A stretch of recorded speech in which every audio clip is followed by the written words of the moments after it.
नमस्कार मंडळी, कशात सर्वजण मजेत ना?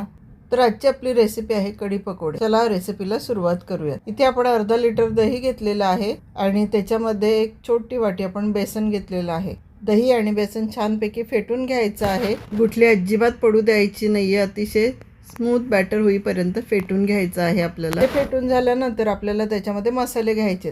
तर आपण इथे घेतलेले आहे धनापूड, हळद आणि तिखट मसाला. हे तिन्ही मसाले दहीमध्ये व्यवस्थित फेटून घ्यायचे आहेत आणि त्याच्यानंतर मग आपण त्याच्यामध्ये 1 लिटर पाणी टाकून घेणार आहोत. पाणी टाकल्यानंतर आपण हे बॅटर छानपैकी फेटून घ्यायचं आहे, म्हणजे छानपैकी याचा ताक तयार होतो बघा. थोड्या वेळासाठी हे मिश्रण असंच बाजूला ठेवून देऊ. आता इथे आपल्याला पकोड्यांची तयारी करून घ्यायची आहे. तर जसं तुम्हाला आवडतात त्या पद्धतीने हे पकोडे तुम्ही बनवू शकता. मी इथे सिंपल पकोडे बनवलेले आहेत.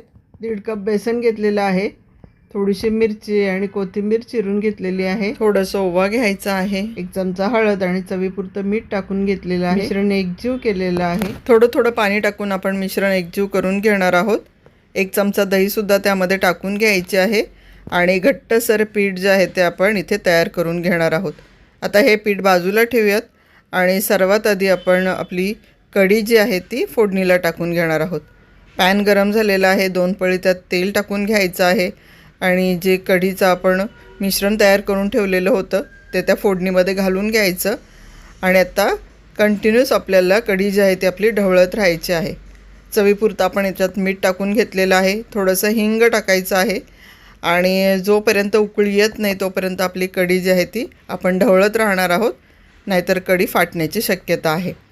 तर कधी स्लो गॅस कधी फास्ट गॅस करून आपल्याला आपली कढी जी आहे ती छानपैकी शिजवून घ्यायची आहे. आता आपण पकोडे करून घेणार आहोत. आपण गॅसवर पॅन ठेवून त्यात तेल ओतून घेतलेलं आहे.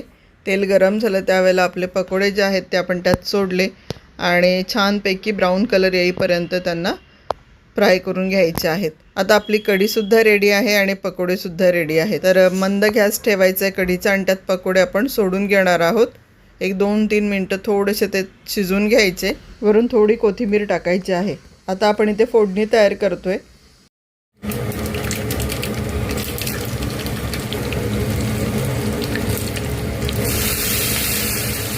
तेल गरम केलेलं आहे, त्यात जिरं, मोहरी, लाल मिरची, हिरवी मिरची टाकून घेतलेलं आहे आणि काश्मीरी लाल तिखट टाकलेलं आहे. त्याचबरोबर कोथिंबीर टाकून आपण ती फोडणी कढीवर टाकून घेतलेली आहे. तर अशा प्रकारे आपले कढी पकोडे तयार झालेले आहेत. कशी वाटली तुम्हाला आजची रेसिपी? आवडली असेल तर एक लाईक नक्की करा. चला आता थांबते इथे. Bye bye.